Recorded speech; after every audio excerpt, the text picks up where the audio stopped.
Hello, class 10th. I'm taking first poem from book First Flight, and the title of the poem is Dust of Snow. Dust of snow means small particles of snow, small flakes of snow. तो बच्चों, जब बर्फ़ गिरती है तो वो कैसे गिरती है? छोटे छोटे कणों के रूप में बरसती है। तो हम इस पोम में देखने जा रहे हैं कि इस डस्ट ऑफ स्नो का क्या इफ़ेक्ट होता है पोइट के ऊपर। Robert Frost was born in 1874। Robert Frost जो हैं इसके पोइट हैं और इनका जन्म 1874 में हुआ। He was the greatest American poet of 20th century. ये एक महानतम कवि के रूप में जाने जाते हैं अमेरिका के 20वीं शताब्दी के। He won Pulitzer prize for poetry. इनको जो पुलित्ज़र प्राइज़ जो है पोइट्री के लिए मिला। अबाउट द पोम, अब हम इस पोएम के बारे में जानना चाहते हैं कि ये पोएम क्या है, किसके बारे में है। It is a short poem. ये एक छोटी सी कविता है, बहुत ही शॉर्ट पोम है। Contains 2 quatrains. इसके अंदर क्या है? कंटेन्स मीन्स इसमें है 2 पैराग्राफ हैं जिनके 4-4 लाइन के। Quatrains means stanza of 4 lines. Each of them is of 4 lines. उसमें से प्रत्येक स्टैंजा जो 4 लाइन का है उसको हम क्वार्टेन कहते हैं। The poem presents that how an insignificant moment of life turns very significant. तो ये पोम जो हमको बताती है किस प्रकार से एक अनइम्पॉर्टेंट जो मोमेंट है, जो हमारे लिए बहुत महत्वपूर्ण नहीं है, वो पल हमारी ज़िंदगी का, कैसे वो हमारे लिए बहुत महत्वपूर्ण हो जाता है, सिग्निफिकेंट हो जाता है, इम्पॉर्टेंट हो जाता है। एंड हाउ पोइट्स माइंड, और हम देखेंगे किस प्रकार से पोइट का जो माइंड है वो एकदम शिफ्ट हो रहा है। शिफ्ट मीन्स चेंज आ रहा है उसमें, from pensive to joyous mood. Pensive mood means sad mood में है पोइट, जो हैं बहुत डिप्रेस्ड हैं, डिसअपॉइंटेड हैं और पेंसिव मूड में हैं। और तो किस तरीके से अचानक से ऐसी क्या घटना घटती है जो उनका जो मूड है वो एकदम सैड से जॉयस मूड में शिफ्ट हो जाता है, खुशी में जो चेंज हो जाता है। तो इसमें जो नेचर का बहुत बड़ा, प्रकृति का बहुत बड़ा योगदान है। Nature has a tremendous power. Nature के अंदर हमारे अद्भुत क्षमता है, जो अपार क्षमता है टू हील मैन सॉरोज, के वो मनुष्य के जो दुख हैं उनको वो क्या कर सकती है? कम कर सकती है। अब हम शुरू करते हैं पोम के साथ dust of snow. Dust of snow by Robert first. इसके जो पोइट हैं वो कौन है? Robert first. और डस्ट ऑफ स्नो का मतलब मैंने आपको बताया स्मॉल टाइनी, स्मॉल या टाइनी फ्लेक्स ऑफ स्नो, छोटे छोटे पार्टिकल्स स्नो के जो पेड़ के ऊपर गिर जाते हैं और वो एक पेड़ के ऊपर जम जाते हैं, रुई की तरह से, जो आपको पिक्चर में दिखाई दे रहा है। और the poet who is sitting, who is there, the way, let's start with the poem. The way crow shook down on me, the dust of snow from a hemlock tree has given my heart a change of mood and saved some part of a day I had rued. The way a crow shook down on me. The poet sat under a tree, and the tree was a hemlock tree. Hemlock tree is actually a very poisonous tree. Hemlock tree जो है, poet बैठे हुए हैं एक पेड़ के नीचे, बहुत उदास हैं, डिसअपॉइंटेड हैं और बहुत सैड मूड में है, पेंसिव मूड में है। और वो किसके नीचे बैठे हुए हैं? हैमलॉक ट्री के नीचे, जो बहुत पॉइजनस है, जहरीला पेड़ है। और वो एक सिंबल भी है कि वो बैड ओमन का, अशुभ का हमारे लिए ऐसा माना जाता है। और दूसरा साथ ही नेगेटिविटी भी है कि इसको मानते हैं नेगेटिविटी आती है इससे। तो ये जो पॉइजनस ट्री है इसके नीचे, हैमलॉक ट्री के नीचे, the poet sat under a hemlock tree. Poet hemlock tree के नीचे बैठे हुए हैं। The way a crow shook down on me, the poet sat, poet ने कहा, the way, the manner, a crow came entered into the tree, जिस तरीके से जो वो मैनर था, जो तरीका था कौए का किस में आने का? पेड़ में एंटर करने का। शूक डाउन ऑन मी, और उसने क्या किया? Flick down upon him some snow. जैसे वो अचानक से ये जो क्रो था, when it entered into the tree and small flakes of the snow just क्या हुआ? फेल अपॉन द पोइट, वो पोइट के ऊपर आकर के गिर गए।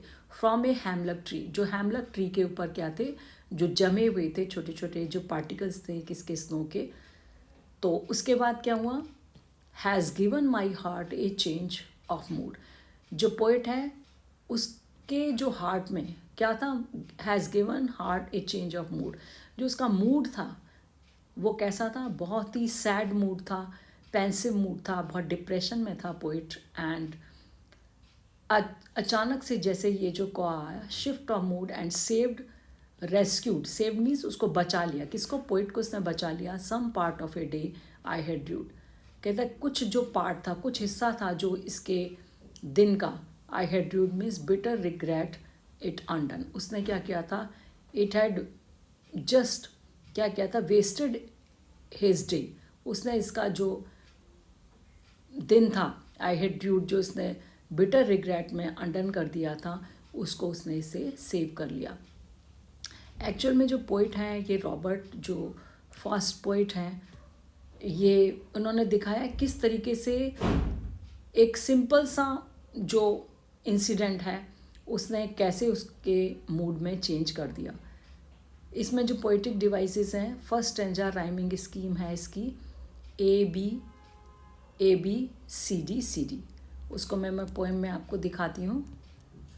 ये देखिए, फर्स्ट का जो है ए, इसको हमने माना ए, और इसको माना हमने बी, क्राउन, क्रो और डाउन, ए बी।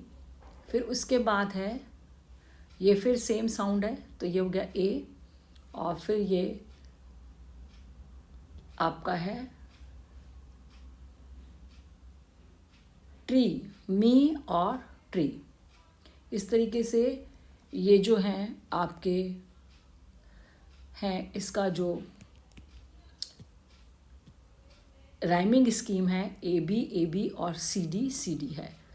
ये सेकंड स्टेंजा की है और ये फर्स्ट स्टेंजा की है। सेकंड स्टेंजा की symbols crow and हेमलक tree of negativity and sorrow. आपने देखा जो पोइट था वो किसके नीचे बैठा था, हेमलक ट्री के अंदर नीचे बैठा हुआ था, और जो वो एक प्रतीक है, ये क्रो और हेमलक ट्री जो है इसको प्रतीक माना जाता है नकारात्मकता का, नेगेटिविटी का, एंड सॉरो और दुख का। और ऐसा माना जाता है कि जो बैड ओमन है, जो हमारे बैड ओमिनियस माना जाता है इसको, कि जो हमारे अशुभ माना जाता है इसे, सिंबल और जो डस्ट है वो किसका प्रतीक माना गया इसमें, dust of snow, Joy and positivity. क्योंकि जो पोइट जो बैठा हुआ था उस समय जो डस्ट थी जो स्नो की जो उसके ऊपर गिरी, वो उसके मूड में चेंज लाई, और मूड कैसा हो गया, जॉयस हो गया, और पॉजिटिविटी आ गई उसके मूड में। अब इसमें आयरनी है, व्यंग है, क्या है, crow and hemlock tree both represent negativity and bad omen. Crow और हेमलेट ट्री, उनको ऐसा माना जाता है कि वो प्रतिनिधित्व करते हैं किसका, नकारात्मकता का और अशुभ आगमन का, लेकिन टर्न्स ऑस्पिशियस, लेकिन ये दोनों चीज़ें उनके लिए ऑस्पिशियस हो जाती हैं, पोइट के लिए फेवरेबल हो जाती हैं, किस तरीके से उसके पक्ष में हो जाती हैं, और उनका मूड जो चेंज हो जाता है, और उनका जो डे है जो हेल्ड इन रिग्रेट, जो रिग्रेट में बदल चुका था, वो उनके लिए चेंज हो जाता है। तो देखा हमने ये जो पोइट हैं इन्होंने क्या किया है, जो ट्रेडिशन था एक कि जनरली जो पोइट्स हैं वो हेमलॉक ट्री और क्रो, इन दोनों का इस्तेमाल नहीं करते अपनी पोइम्स में। वो अच्छे बर्ड्स का इस्तेमाल करते हैं, जैसे पिकॉक है, पैरट है।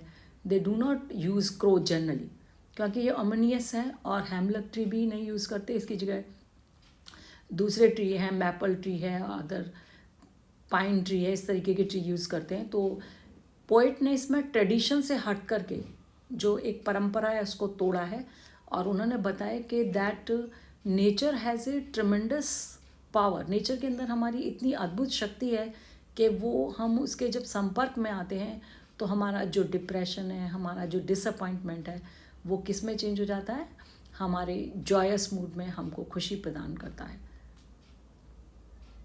That's the end of the pome. All the answers are given in my description box. Please, if you like the channel, please subscribe it. Thank you for paying attention. Bye bye.